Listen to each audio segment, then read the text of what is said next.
विज्ञानाच्या युगात आजही काही समाजकंटकांकडून अंधश्रद्धेचा आधार घेतला जात असल्याचा धक्कादायक प्रकार समोर येतोय।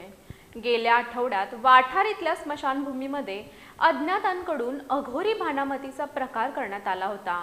मात्र ग्रामस्थांनी सतर्कता दाखवत हे साहित्य नष्ट करून अंधश्रद्धेला गावात थारा देणार नाही असा ठाम निर्धार व्यक्त केलाय।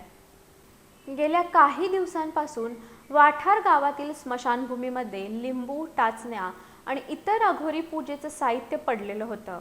या प्रकारामुळे परिसरात भीतीचं वातावरण निर्माण करण्याचा प्रयत्न झाला होता। हे साहित्य अनेक दिवस तिथंच पडून होतं।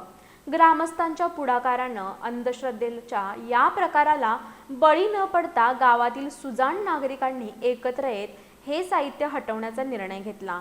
बशीर पटाईत, अशोक पाटील, पत्रकार प्रकाश कांबळे आणि बबलू दबडे यांनी पुढाकार घेऊन स्मशानभूमी गाठली।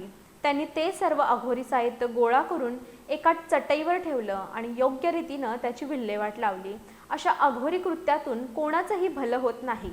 वाठारकर अशा कोणत्याही अंधश्रद्धेला आणि भीतीला थारा देत नाहीत। गावची एकता आणि वैज्ञानिक दृष्टिकोन अशा प्रवृत्तींना चोख प्रत्युत्तर देईल असं मत बशीर पटाईत आणि त्यांच्या सहकाऱ्यांनी व्यक्त केलं। या कृतीमुळे परिसरातून त्यांचं कौतुक होत असून समाजात पसरणाऱ्या चुकीच्या प्रथांना आळा घालण्यासाठी हे एक सकारात्मक पाऊल मानलं जातंय। अफवांवर विश्वास न ठेवण्याचं आवाहनही यावेळी करण्यात आलं।